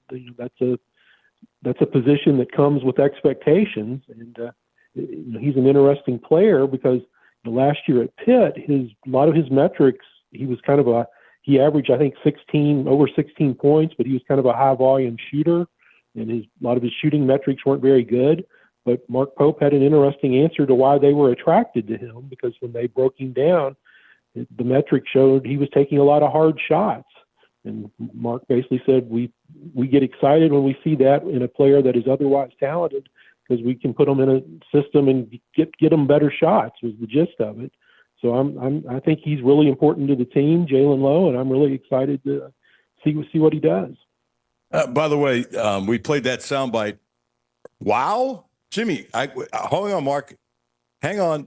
Mark, this is like, see if you flip out over this. Jimmy, is this, I know it's true. Give me the information. Mark Story, listen to this. You're talking about wild breaking news. Go ahead, Jimmy. Yeah, it didn't even break a minute ago. I've got my Ian Rappaport notifications on. Bengals are trading for Joe Flacco, per Ian Rappaport and Tom Pelissero. Wow, that is big news. They needed a quarterback. Yes, and I didn't think Brownie was going to be all pro or anything silly like that, but I thought he would have been serviceable. I really thought he was going to be serviceable, and I'm shocked how bad he is. And I'm going to guess, Mark, we'll go back to this, that when you're Flacco and you're in your 40s and he's a smart guy, even though you're going into a different system, he could probably pick things up much quicker than most would be my guess, although there's an obvious transition. I agree with you on Browning. I thought he would be pretty good. Just adequate. Be a solid guy to get you through to whenever Burrow comes back, and it just didn't work, did it? No, and I think part of the problem. And look, he did what he did, but I really believe their offensive line was so bad that at times he rushed passes that he might not have. I'm not saying he would have been good, but I've chomped on the Bengals because, look, T. Higgins is a really good player, but why give him the money when you don't have a right guard? I said this before the season. It made no sense to me. Whoever the guy outside on the other side of Chase would probably be pretty good. I'm not knocking T. Higgins because Chase gets so much attention. It makes it easier, as you know, for the other side. And I never would have given Higgins that money. I'd have let him go. And not being disrespectful, not that I don't like him, but you need a right guard. And then the guy that brought him to play right guard is the guy who missed the block, and he felt terrible. But see, I don't blame him because he shouldn't have been there. He's the guy that missed the block where Burrow got hurt. Some of the stuff the Bengals do, it's just, Mark, it's mind-boggling to me. Well, you know far more about that franchise than do I, but it just seems to me like they're sort of repeating their Carson Palmer error with Burrow and wasting the prime of a really good quarterback. Yep. Couldn't agree with you more. They've had a lot of bad luck. A lot of it's not their fault, but some of it is. When you have a drug problem the night before a Super Bowl and a guy who's a really good blocker and that affects your team, I don't blame the Bengals for that. And then when Carson got his knee ripped in that first series against Pittsburgh in the playoffs, and we thought we're in a broadcast booth and we thought they had a shot at winning the Super Bowl. And in the commercial break, I've never heard Dave Lapham curse so much. And it was never. I mean, and people in the stands were going crazy. That's not their fault. But they've done a lot of things that just, Mark, I'm telling you, scratch your head. You got to franchise. It's like the Browns didn't protect Tim Couch, as you know, and they're not protecting Burrow. It's just Joe Flacco. I knew they were doing something only because they released Mike White. And I said, okay, they're going to make a move. Did I think this? I had no idea what they were going to do. Crazy. Isn't it crazy? It's a move that they probably needed to make. And Flacco, probably a good guy to come in and sort of be your bridge quarterback. Yeah, at least for the end of the year. And hopefully he can handle the pounding of that offensive line because he's not a spring chicken, as they say. Was there something in media day yesterday, or you spent a lot of time with Jalen, that really stuck out? Or you've done how many media days now? Or should I not ask? You faded out on me. I think you asked me how many media days I've done. Yeah, how many basketball media days? And I'm trying to get a sense of how it's changed. That's a good question. I've been at the Herald Leader 35 years. I haven't done a basketball media day every year, but I would guess somewhere between 25 and 30. Okay. Do you have a feeling or an opinion of how these kids have changed, or have they not changed over that time period whenever you went? I don't know that they've changed a lot, just at least in terms of how they are to interact with us. I do think kids are different now than they were. I think partially I think the way kids are raised now is different, but I don't know that I see that reflected in like media day interactions. Okay. By the way, just to complete that, it just popped across. The Bengals gave up a 6th-round draft choice for Flacco, which sounds about right. And then some other trade or whatever that sixth rounder belonged to Detroit, which means it's almost like a seventh rounder because Detroit will end up being one of the best teams. They already are one of the best teams in football. I think they're 4-1. So the Bengals didn't give up a lot to get Flacco, and I'm assuming since they're going with Gabriel in the Browns were happy to get a sixth round draft choice. It sounds like a win-win for everybody, at least probability-wise. Would you agree? It's very interesting that the Browns and the Bengals traded just because, rivals. You don't see the Mets and Yankees trade a lot. That's what interests me a little bit about that. Well, now that you brought that up, Mark, there was a time when I was doing the Bengals radio network where there was almost no way that those two franchises would make a trade because of the late, great Paul Brown and how Mike Brown still feels his father was treated and the disdain for that organization that they still hold, but it's a lot more quiet. So I don't think that trade could have happened 15 years ago. Let's put it that way. Although I guess technically the organization that was dismissive of Paul Brown is in Baltimore. Yes, but it's still the city of Cleveland. Right. And I wonder, that's a good point, Mark. I wonder if, they don't trade with Baltimore, and I think it's more of, there's not a lot of trades within the division. I don't have the answer to that, Mark. That's a good point. But I do know for a long time the word Cleveland was, you could tell it was sort of persona non grata, and I understood that. I absolutely understood it. Question, football. What is your take on the team? And you have a crystal ball. How do you think they're playing? What do you see the future? What do you think of Stoops and everything going on? And you were there. I'd like to play the clip that you've probably heard. John Hale asked the question, and I'd like for you to react. Whatever you think to me is a beautiful thing. Jimmy, you got it? Here's post-game, John Hale, the Lexington Herald leader, who, by the way, does a wonderful job. We still call them beat guys. That's what I do anyway. Do you call them the same thing, beat guys, or am I too old-fashioned? We do. Okay. We do. So many terms that are different. Sometimes, Mark, I'm not keeping up with it. But John Hale asked an obvious question. Here it is. Mark, there was a radio report that got a lot of traction yesterday that you approached the administration about negotiating an exit last year. Is there any truth to that? I mean, I hate to give anything like that legs. There's zero. I told you last year, right? You know what I mean? You guys can write and say what you want about me, but I mean, I told you that there's zero chance I'm walking away. You know what I mean? Zero. And, there's no quitting me. So that's unequivocally 100% false. Anybody says otherwise is lying. You said at the start, we're not really And I don't want to address that crap no more. And I never said anything about walking away, but that's neither here nor there. Just your reaction to this, everything that's going on now, Mark Story, because, you have a good way of taking the overall view of things, which I'm assuming you think is obviously part of your job as a columnist. So I'm curious of your view of what that is and what's going on. Well, I just interpreted that as Mark, basically, they're going to have to honor his contract. You can honor his contract by letting him serve as coach through the 2030 season, or you can honor his contract by paying the buyout. But I think that contract's going to have to be honored in some form or fashion. I started the year thinking there was just no way that he would depart with him, just because I thought the buyout was prohibitive, which about $38 million, we believe. We're 5 games into this, and it's just been such a negative environment. I don't know. It feels like, if this season doesn't turn pretty significantly, it feels like they're going to have to make a hard decision to me. Not easy. And, people say, write the check. It's $38 million. It's, Well, it's not it's not just that. It's $38 million within 60 days. Yes. That's the thing. I think in the new era of college sports, coaching buyouts it's just dead money. It's just bad. It's not good for your organization. It's money that you're not being able to use to get better players or to, just enhance your programs. I just think it's a bad expenditure. But, that said, these situations, sometimes they can just get so negative you have to make a change. To me, the key to this would be, if it gets to that point, can they go to him and try to talk him into letting him spread the money out? If it just gets so bad, they go to him and say, look, Mark, we've done great things here together. We've done things that haven't been done here together, but we're not in a good spot now. We feel like we need to make a change. We know what we owe you. We want to pay it to you, but can you help us out and will you let us spread it out some? Well, that's the logical thing, Mark, you being logical. Here's what I don't know. As you know, he's got, Jimmy Sexton's considered the best football agent of all the coaches.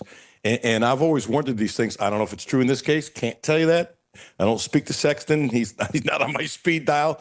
But there's a lot of agents who don't want to give in because they have other clients, and then they're going to say, hey, you're supposed to be the best agent in the country for football coaches, and you gave in, now you're going to take care of me. Yet it could also be if Mark wanted to do that, and Mark meaning Mark Stoops, excuse me, Mark Story. If Mark Stoops wanted to do that, I would think he'd have to obviously abide by it because, it'd be Stoops. But it would seem to me if you could pay him, $3-4 million a year until you got done, if you would accept it like a Bobby Bonilla contract, I think Kentucky could probably do it easily. Not like to do it, but they could do it easily. So I agree with your point, and I have no idea what's in Stoops' head, and I have no idea what's in Jimmy Sexton's head. Yeah, the agent works for the coach, but your point's well taken. I mean, he's under no obligation. The contract's the contract, and he's under no obligation to let him off the hook. I've been wrong so far. When Georgia gave that 13-year contract to their big-time coach, I went on the air during my show that week and said, this is the last one. These coaches are not going to get 13-year contracts anymore. I couldn't believe anybody would give anybody a 13-year contract if he loses his team 6 years from now. And even if he wins 2 national championships, but he loses his team, you're stuck. And I said, this is never going to happen anymore. I think now we're at that time, and I think I was ahead of where it was. But these contracts are stupid. And I don't just blame Mitch. I've said this a million times on the show, it seems like. It's Mitch, it's the board, it's the president. Because you know this, Mark, you've been in all these meetings. Board can reject you. That's what happened to Stoops at A&M. President can reject it. Mitch is not the be-all, end-all. Mitch can recommend it strongly, but it's all three factors, and it baffles me. This is not about Kentucky, how so many athletics departments across the country are so much in the hole. Now, Kentucky's been very good financially, better than just about all schools, which has always amazed me, and more power to them. But I've never understood how so many athletics departments can be in the hole, so many millions and millions and millions of dollars, Mark. Well, it's crazy. I was curious because there's been so much focus on the Mark Stoops potential buyout. I've just decided to look up other coaches. These buyouts are insane. Kirby Smart's buyout, if they were to, not that there would be any reason to, but if they were to fire him without cause, they would owe him $118 million. What? Mark, you can tell from my reaction, I didn't know that. Lincoln Riley, and again, I'm not sure how this is known because USC is a private school, but it's reported that his buyout is $90 million. And Kalen DuBose is $70 million. Steve Sarkisian is $64 million. Mike Norvell, who actually could be fired, maybe not, but $63 million. James Franklin, who a lot of Penn State fans want to fire, $56 million. I mean, the Stoops buyout in perspective, or at least in comparison, looks a little different. Well, plus, the other comparison would be how are they deep into their contract as they all go down per year? Right. They're all pegged to how long they have left sure, in the contract. But let's put it this way. Mark, I'm ashamed to say I didn't know that. You're blowing me away with these numbers. Seriously. This is a stupid thing to say at you. I'm not saying it at you. I'm just thinking out loud. How the heck can these presidents agree with that? Well, the university administrations, by their actions, are terrified to lose a successful coach. I mean, I guess they fear the fan backlash. It's hard to, you get somebody that's really clicking or you think is going to really click. It's hard to find that. But yeah, I mean, I just think in the new era, they need to we've sort of gone so fast into this new era of college sports, and we got there so quickly that I don't think people have thought through a lot of the ramifications. And yeah, these coaching contracts, I mean, they're insane. These buyouts are crazy. I guess especially in this new era when you have to pay the players too. Yeah, sorry for stepping on you, Mark. I guess when you say ramifications, I happen to agree with you, but my point is you're a president of a university and somebody says you might have to pay somebody at $118 million. It shouldn't take more than a half a second to know what the ramifications are because you're in that position. I'm not saying anything against you. I'm saying then these presidents are just crazy goofy. I was shocked when Kirby got that contract because I had already, let's put it this way. See if you agree with this. And I've said this many times. I bet you have too. Everybody knows Stoops won 10 games 2 out of 3 years. Okay, had he left, let's say the Iowa coach retired, which he'll probably be there when he's 80 years old. That's not the point. I'm being sarcastic. And he went to Iowa. I would say this. I've always been this way, Mark. This is not now because things have changed. Look, we love you here because, when Stoops went to, or we really like you, we'd like you to stay. But if you want to go to Iowa, go ahead. That makes Kentucky a much more attractive place to all kinds of coaches when you won 10 games 2 out of 3 years. And I think Georgia would have elite coaches lining up. I mean, coaches that Kentucky would like to have for that job. Am I nuts? I think that it's true, although I think had Mark Stoops, had he left after the second 10-win season, the narrative would have been Kentucky, the school that couldn't keep Bear Bryant, couldn't keep the most successful coach they've had since Bear Bryant. That would have been the narrative. And, they were afraid of that. I mean, by their actions, that was what they didn't want to happen. Unfortunately, I agree with your narrative thought, but I guess I'm different. It's same thing with Cal. I think and I'm not ripping anybody, I think he hustled Kentucky because UCLA, Cal's into money, was never going to pay him that kind of money. Never. They don't do that historically. And I would have said, Cal, hey, God bless, we want you to stay here because Cal was still Cal then. But if you want to go to UCLA, I don't want to keep you. I bet Kentucky would have found a really good coach. I guess I'm just different. I don't think you should be held up by a coach. That's all. I've always been that way. Here's the other thing. I don't like these big contracts in baseball. Albert Pujols, one of the greats of all time. As soon as he signed that contract, I'm going, that sucks. But go ahead, Mark. I'm sorry. No, I actually think there's something. I think you're actually right, especially again in the new in the new framework of college sports as it now exists. I think these coaching contracts need to be looked at, but I just think they're terrified of losing successful coaches. They're terrified of having to face the fan base after they've let a good coach walk. I mean that, and I'm not sure. It would take a pretty strong backbone for a university administration to basically tell its fan base, we're not paying this. I don't care how good this coach is. We'll hire another good coach. Because it's not always that easy. I mean, even schools, look at all the advantages Florida has, and look how many football coaches they've had that just haven't hit. I guess I don't work on fear. I get your narrative, and I agree with you 100%, but you have to be strong and say, we can't make a commitment for 13 years and over $100 million. That's what this gentleman wants. We'd love for him to stay. I wish him the best of luck. That's me. It's all good. Last thought. And when they're hanging you an effigy on the campus because you let the coach that was winning bigger than any coach you've ever had go, that's where you test how strongly you feel that. You're right. And guess what? That could absolutely happen. And your point's very well taken, and I agree with you. But there's got to be a certain point, though. 118 million. That's now. I mean, because isn't he like 2 years into the contract? So it had to be more. Whatever it is, let's say it started at 118 million. I get it. But I guess you try to appeal to your fan base.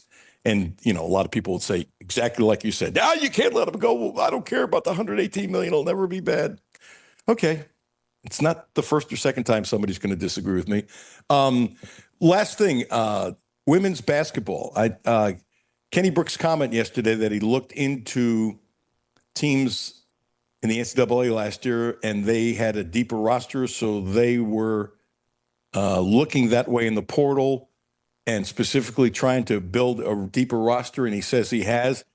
Mark, I have no clue, which I think is nice, or maybe I'm not smart enough. I have no idea who's going to go deeper this year, men's or women. I think they both have a chance to do really special things. Yeah, I think that in Kentucky, women would have been deeper last year had they not lost the two players to season-ending injuries. it'll be interesting with Kenny because, and I haven't done the significant research, but I think of him as a coach that has preferred to play a fairly short rotation, 7, 8 at the most. It'd be interesting to see if he'll use 10 if he has that kind of depth. But yeah, it was interesting the comment he made that when he was studying the teams that went deep in the NCAA tournament, that their depth was sort of what separated them from what Kentucky was last year, which was, five, pretty much an Iron Woman 5. Mark, you're in trouble because I agree with that 1,000%, and I've said the same thing because I really thought he should have played the bench a little bit more last year like Blue. Like if she played more, maybe she would have developed more, that kind of thing. So I thought he didn't like a bench either. So maybe he's changing. Don't know. But I had the same thought. So, Mark, you better change your thought if you and I agree that much, Yeah. You're leaving that alone. I'm teasing. Thank you so much for your time. Tell everybody how to read you, watch you, everything you do as far as social media and those kinds of things, please. I'm at Kentucky.com. Come to my column link and read everything I write. You can follow me on X, on Facebook, Blue Sky, and I also post stories on LinkedIn, believe it or not. You get reaction on LinkedIn? I got off LinkedIn about 25 years ago when they got hacked and just never went back. A little, not a lot, but my feeling is if you're getting 2 or 3 people click on it, that's 2 or 3 people I might not have had otherwise. So I agree. It's like building an audience for a TV station. My thought was in the early 80s, you try to win over people 1 or 2 at a time. And if you keep on doing that, it adds up. That's why we went to all those high schools to try to get more and more people with attention. I think that's really smart, Mark. Appreciate your time. Really good conversation. Appreciate your knowledge. Keep doing what you're doing. And hopefully down the road, you'll grant us some time again. Thank you, Alan. Anytime. Thanks, man. Mark Story. Jimmy, that was really good. He's a thoughtful fella. Is that a good way of putting it? He's a thoughtful fella. I think so. Yeah. He's a thinker. You can actually, you watch him. Yeah, I've looked at him going, I know he's thinking. I wonder what he's thinking about. But yeah, interesting. Before we go to break, I get what he said about, and I've thought of it too, but he really put it eloquently about how, okay, Jimmy, like if you don't hire the coach, you want to be the athletics director, let him go, and the next coach isn't as good, and they're going to hang you in FRC and all that kind of stuff. Couldn't agree with him more. And sometimes you can lose that game of poker with a Cal and say, okay, I don't want you to leave, but I'm not giving you an extra 5 years. So what do we do to make this work? Maybe there's a compromise or something like that. And I get it.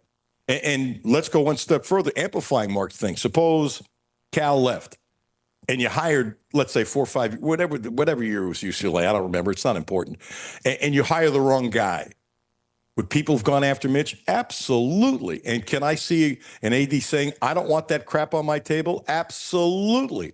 But at a certain point, there's a point of being a little unreasonable. But these contracts are so unreasonable, and it's ridiculous.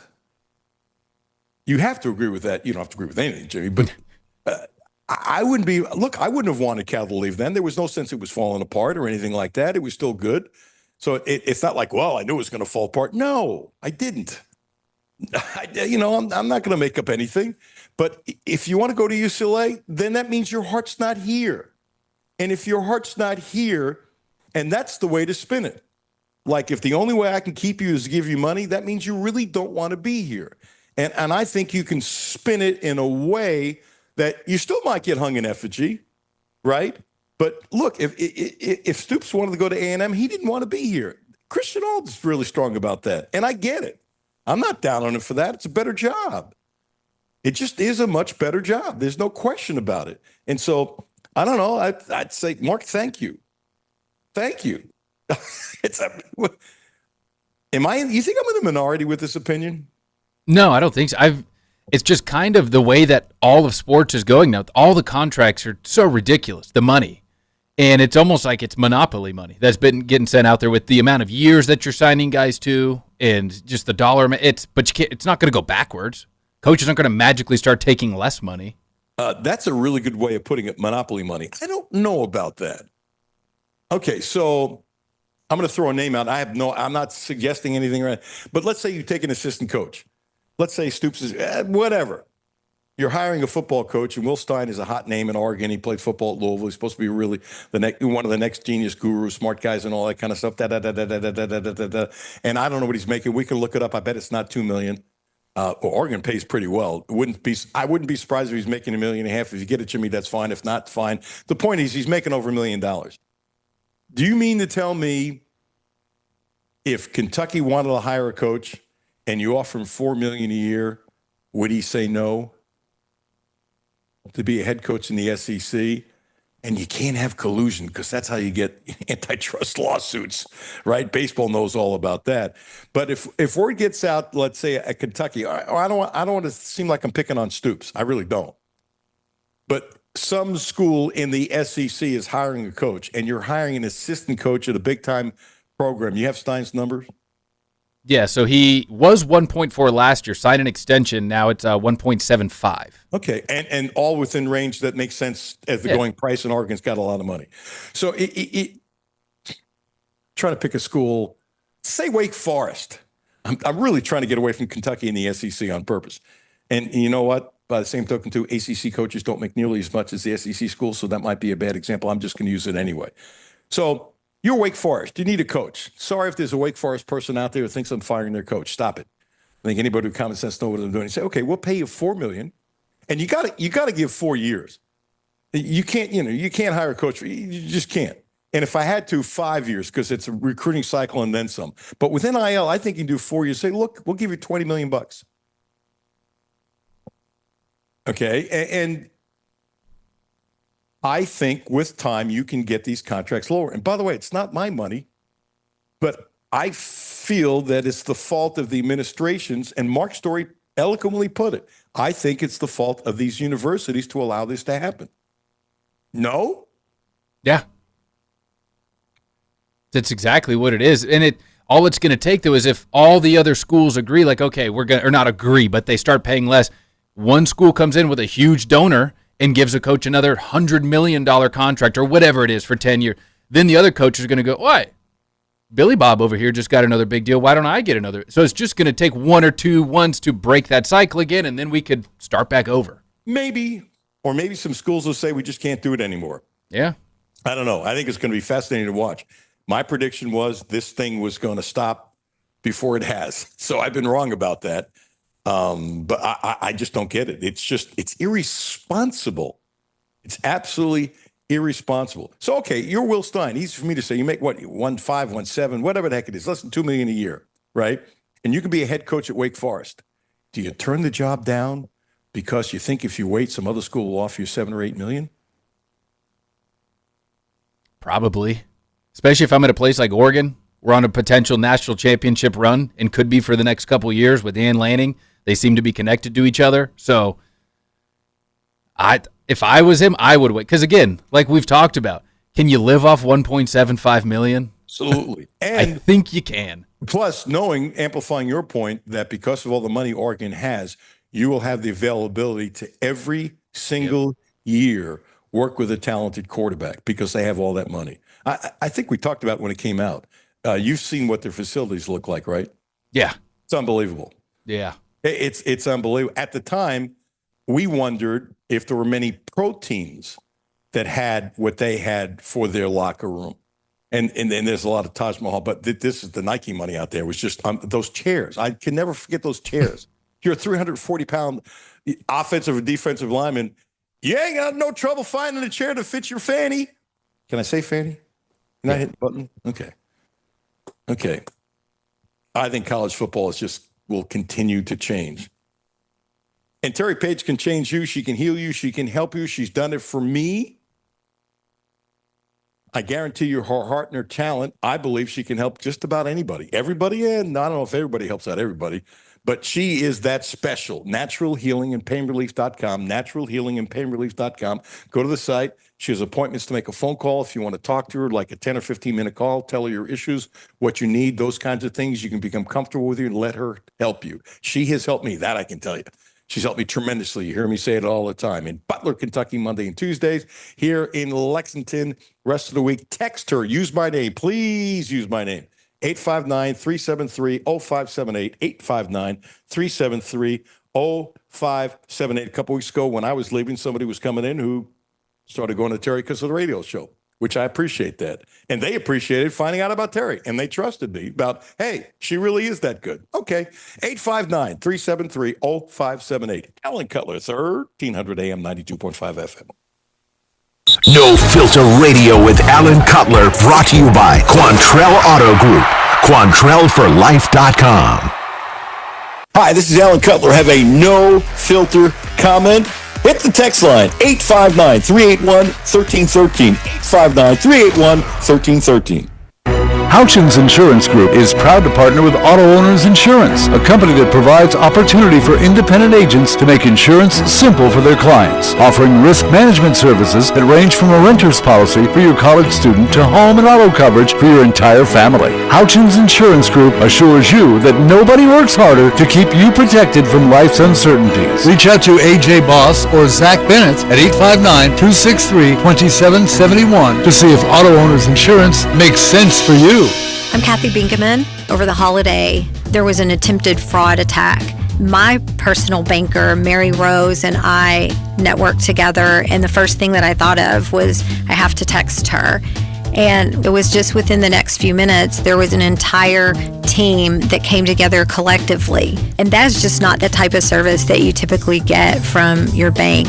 That's Kathy's story. Now let's get to work on yours. Republic Bank. Time to thrive. Member FDIC. Hi, this is Alan Cutler. The Quantrell Auto Group has a great deal for this month. Subaru. The Outback is special, so check this out. 0%. That's right, 0% interest for 36 months. And if you want to spread it out to 72 months, 1.9%. What a deal! 0% interest for 36 months. Don't forget, the Quattro family of dealerships is the right place to get your next Subaru, and they promise you the best in sales, service, and no gimmicks. Boo! Brett, what are you doing? I'm getting ready for Halloween. Well, it looks like your costume's ready, but what about your candy? Well, you know Dad and Uncle Rick. At Clark's Pep and Shop, we have some spooky deals. All month long, you can pick up 5-hour energy shots, 2 for $4.99, or Rolade sticks, buy one, get one free. No tricks, all treats this October. Clark's Pump and Shop. Return, refresh, refuel. Back to No Filter Radio with Alan Cutler. Podcasts on Apple, Spotify, and Google, Monday through Friday. I could have gave a lot of guys better chances to make a play on the ball downfield. I just got to give them better chances to make a play, and we're going to go make those plays. Cameron Miller made some plays. Absolutely, yeah, dog. What do you think he does well, and how can he help this team? He plays fast. He's got a lot of heart. He cares a lot, and he plays super fast. He's grinding. He's always in the facility. He's always working. I'm really proud of Cam be able to come in here today and know what he's doing and just like play his heart out. You know what I mean? That's a dude that ain't scared of nothing. So you got to delineate that because you expect Cutler or any quarterback to say nice things, but that was pretty blank strong. And I think it's safe to say, well, why wasn't he playing in the first game? I don't know. Maybe he wasn't ready. Maybe they deemed he was ready. Maybe they thought that they're so desperate with guys not getting open, give him a shot. Oh, no, he made some pretty good catches. And he's got to play a lot starting like ASAP. And you wonder if some other guys in this off week will get more chances. You wonder. What could it hurt? And this is the third time I'm saying it because I'm so impressed with it. I'm trying to find something positive about UK football. Corey Price's stat. I don't think I've ever said a stat 3 times in one show. I'm 99% sure of that. First Kentucky quarterback to have at least 25 completions, 225 passing yards, 2 touchdown passes, a 60% completion percentage in an SEC road game against an opponent ranked in the top 25 since Dusty Bonner at number 14 Georgia on October 23rd, 1999. God bless Corey Price to come up with all those things. Very, very, very impressive. I want to switch to the Cal thing, and then we'll play a couple more Pope bites. Jaylen Brown, one of the greatest players in the world. Cal was recruiting, and there were some people who thought he would end up coming here. He ended up going to Cal instead of here, which surprised a lot of people. And look, oftentimes, there's no question, when Cal doesn't get a kid, he ends up still having a nice relationship with him. Things happen. I'm not doing this to rip Cal playing it. I've just never heard of a player saying this about Cal or another coach, at least on the record. But you got to remember, Jaylen Brown, what is his $300 million contract? He's very calm. He's very open, all those kinds of things. He's no filter, calmly no filter.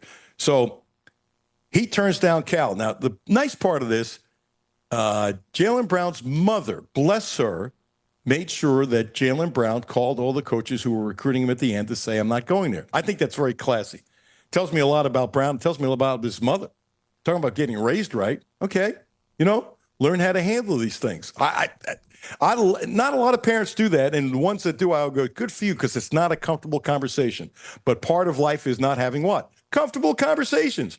So this is Jaylen Brown. Did you see his beard, Jimmy? Yeah. Oh, whoa. I wonder if he trims that during the season. It looks like he takes care of that so much he ain't doing it. What'd you think? It's like James Harden's beard, but well kept. James Harden's beard, when he used to be real long, but it wasn't like a bushy beard like Jaylen Brown. His is nice. It's a good-looking beard. But I wonder if it gets as big as James Harden, can you keep it? I don't know. I don't know either. But, that's tough. He can have people take care of it every day. Come on, think about it. Kind of $300 million. Suppose somebody comes to the locker room every day. He gives him $150 to fix his beard every day. Right? That'd be nice. What's $150? You won't even know. He won't even see it.